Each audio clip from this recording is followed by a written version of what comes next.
In the dress circle, a voice was heard saying, "What's that you're grabbing? That's mine. It was coming toward me." Another voice yelled, "Don't push me or I'll push you back." And suddenly a slap was heard, whereupon a policeman's helmet appeared in the dress circle, and someone was taken away. The general excitement grew in intensity, and no one knows how it all would have ended if Faggot had not put a stop to the shower of rubles by suddenly blowing into the air.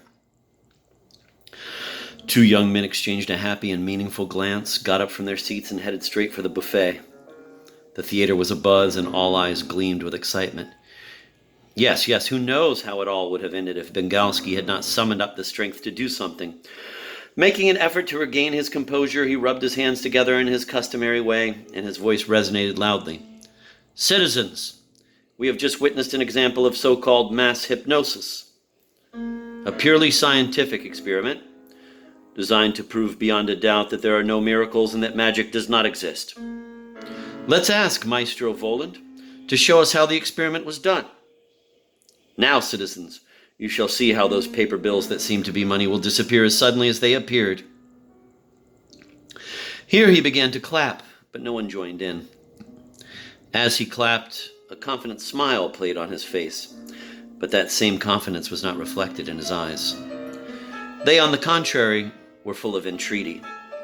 The audience did not like Bengalski's speech. A total silence ensued, which was then broken by the checked Faggot.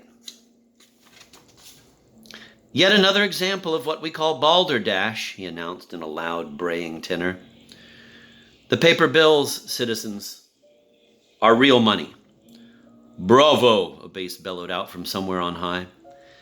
"And by the way," said Faggot, pointing at Bengalski, "this fellow is getting to be a bore. He keeps butting in when nobody asks him to and spoiling the performance with his bogus comments. What should we do with him?" "Tear off his head!" came a stern voice from the balcony. "What did you say? What was that?" said Faggot, responding to the ugly suggestion. "Tear off his head? Now that's an idea. Behemoth," he screamed to the cat. "Do it. Eins, zwei, drei." Then an incredible thing happened. The cat's black fur stood on end, and he let out a spine-tingling meow. Then he shrunk into a ball, and like a panther, lunged straight at Bengalski's chest, and from there leapt onto his head. With a low growl, the cat stuck his chubby paws into the MC's greasy hair, and with a savage howl, tore the head off its thick neck in two twists. The 2,500 people in the theater screamed in unison. Fountains of blood spurted from the severed arteries in the neck and poured down the MC's shirt front and tailcoat. The headless body's legs buckled absurdly, and it plopped onto the floor. The hysterical screams of women were heard. The cat handed the head to Faggot, who lifted it up by the hair and showed it to the audience.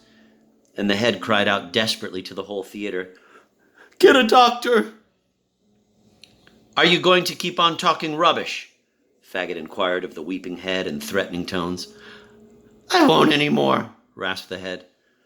"Stop torturing him, for God's sake," shouted a woman in the loge. The magician turned in her direction. "So, ladies and gentlemen, should we forgive him?" asked Faggot, addressing the audience. "Yes, forgive him," shouted individual and, for the most part, female voices, which then joined with male voices to form a single chorus. "What is your command, Monsieur?" asked Faggot of the man in the mask. "Well," the latter replied pensively, "they are like people anywhere. They love money, but that has always been true. People love money, no matter what it is made of, leather, paper, bronze, or gold. And they are thoughtless. But then again, sometimes mercy enters their hearts. They are ordinary people. On the whole, they remind me of their predecessors. Only the housing shortage has had a bad effect on them." And in a loud voice he commanded, "Put his head back on!"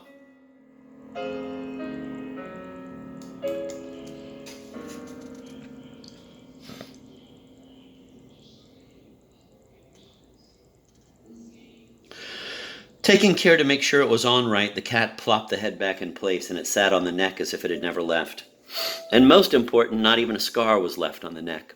The cat swept his paws over Bengalski's shirt front and tailcoat, and the bloodstains vanished.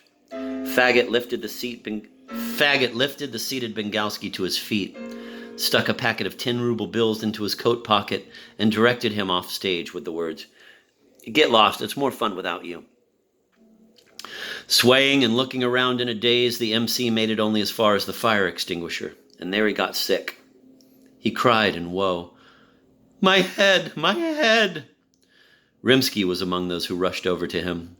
The MC cried, grabbed at the air with his hands, and mumbled, "Give me back my head! Give me back my head! Take my apartment! Take my pictures! Only give me back my head!"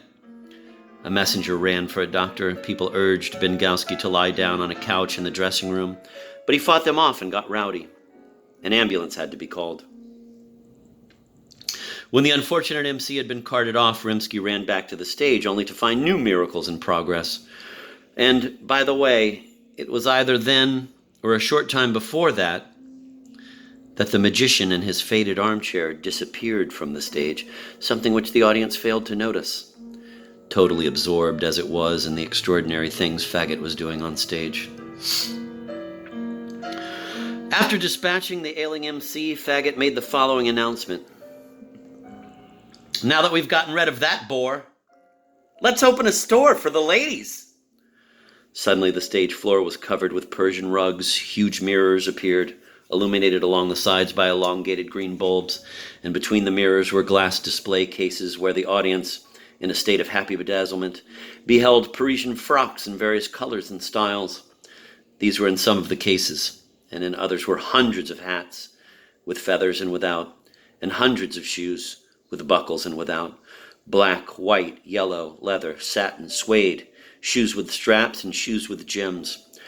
Containers of perfume appeared among the shoes, as well as mountains of chamois, satin, and silk handbags, with piles of elongated embossed gold lipstick cases scattered in between them.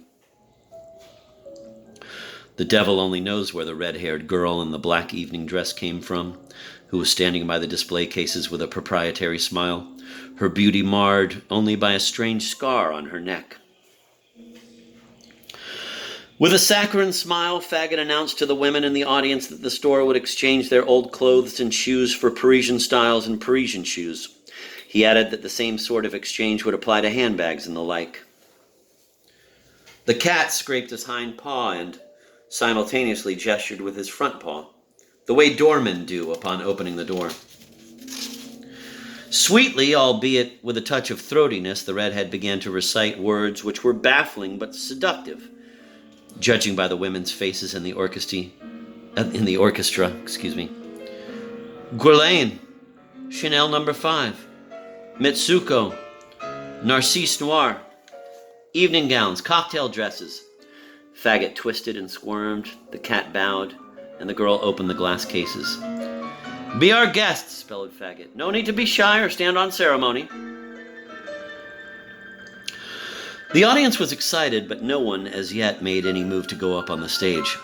Finally, a brunette stepped out of the 10th row of the orchestra and, smiling as if to say she had nothing better to do, came down the aisle and walked up the side stairs to the stage. "Bravo!" cried Faggot. "Greetings to our first customer. Behemoth, bring the lady a chair. Shall we begin with shoes, madame?"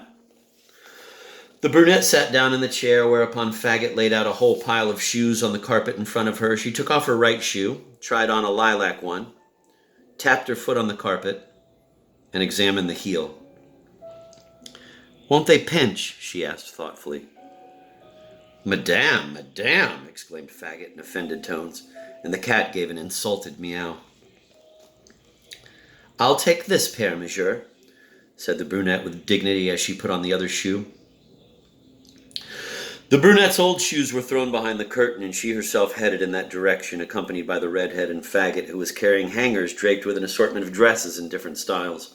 The cat fussed about, offered assistance, and hung a tape measure around his neck in order to look more important. A minute later, the brunette came out from behind the curtain wearing a dress that made the entire orchestra section gasp.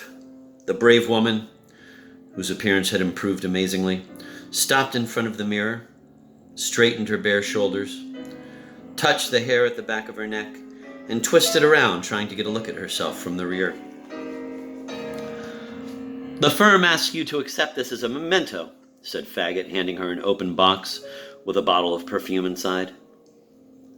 Merci, the brunette answered haughtily, and she went back down to her seat. As she walked up the aisle, people jumped up trying to touch the box. And at this point, all hell broke loose. Women came onto the stage from all directions. Above the general din of excited chatter, laughter, and sighs, a man's voice was heard saying, "I won't let you," and a woman's voice riposting, "Tyrant, Philistine, don't break my arm." Women disappeared behind the curtain, left their dresses there, and came out wearing new ones. An entire row of ladies sat on gilt-legged stools, energetically tapping the carpet with their newly shod feet. Faggot was down on his knees, assisting with a metal shoehorn. The cat was wearing himself out, trudging back and forth between the display cases and the stools, weighted down with piles of handbags and shoes.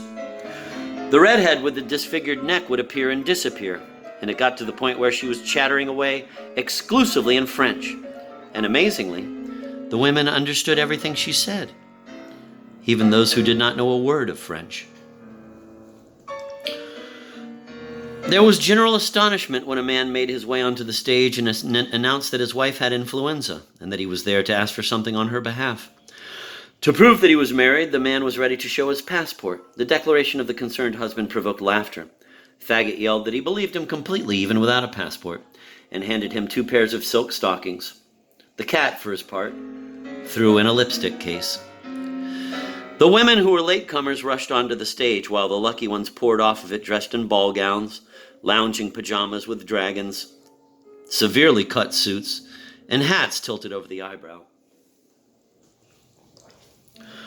Then Faggot announced that due to the late hour, in exactly 1 minute, the store would be closing until tomorrow evening. There was an incredible uproar on stage. Women snatched up shoes in haste without even trying them on. One woman, swept behind the curtain like a tempest, tore off her clothes and grabbed the first thing in sight, a silk robe with a huge floral design, and for good measure, she grabbed 2 bottles of perfume, too. Exactly a minute later, a shot rang out. The mirrors disappeared, the display cases and stools vanished, and the carpet melted into thin air along with the curtain. The last thing to disappear was the mountain of old dresses and shoes.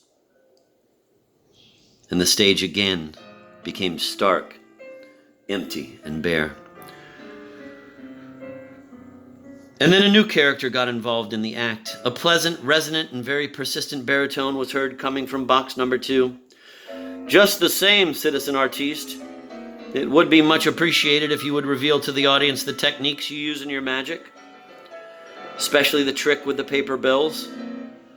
The return of the MC to the stage would also be appreciated. The audience is worried about his fate."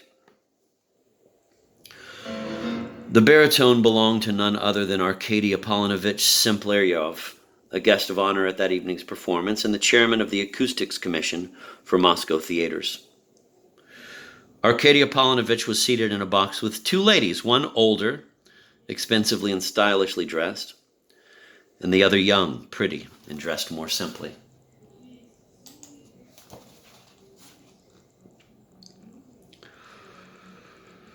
The former was Arkady Apollonovich's wife, as the official report of the proceedings would later reveal, and the latter was a distant relative of his, an aspiring young actress who had arrived from Saratov and was staying with Arkady Apollonovich and his wife in their apartment. "Pardon," retorted Faggot. "I beg your pardon, but there is nothing to reveal here. Everything is clear."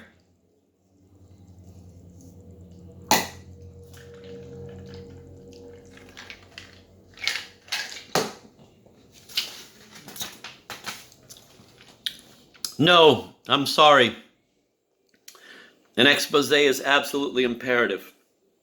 Otherwise, your brilliant act will leave a painful impression. The audience demands an explanation." "The audience," said the impudent buffoon, interrupting Simpleryov, "seems to have said nothing, right? But in deference to your wishes, I shall begin the expose in a moment. However, for that purpose, will you allow me to present one final little number? "Why not?" replied Arkady Apollonovitch in a condescending tone. "But make sure it comes with an exposé." "Of course, of course." "Well then, Arkady Apollonovitch, may I ask where you were yesterday evening?"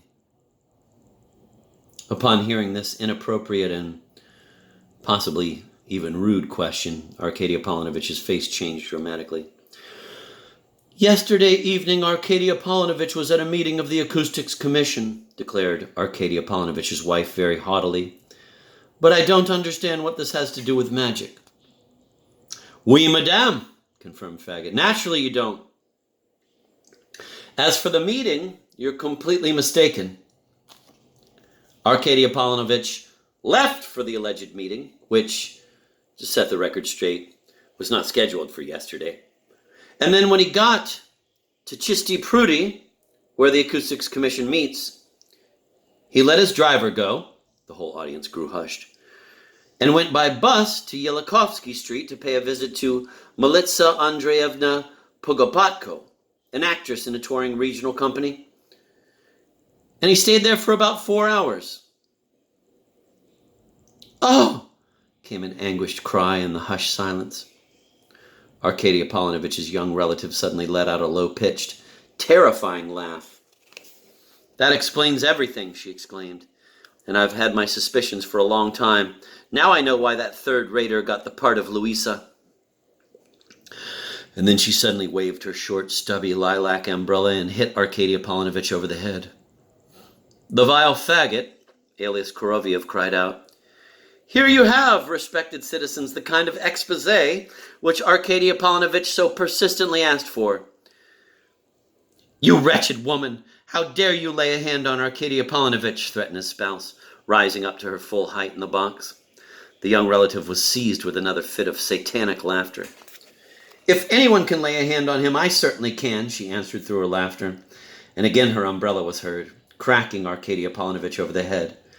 "Police! Arrest her!" shrieked Madame Simplierov, in such a terrifying voice that it made many people's blood run cold.